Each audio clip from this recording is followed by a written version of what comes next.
So guys, timbunga karon sa lansones, marang, mangustin, durian o rambutan. So kani among gikuha karon longkong ni nga variety nga lansones. Basta longkong gani perti gina katamis, wala gina siya pagduha-duha, tamis gina basta longkong.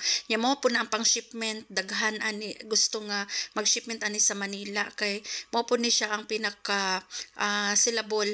So nagpasalamat pud mi sa amo ang yoyo og boy og ni Auntie Mamay kay before mi gipalarga para mag kuha og pinya sa area gipabalunan usa mi og lansones. So naami diri sa Barrio City ila yoyo boy og ila Auntie Mamay sing ana lang mi nila kapalangga.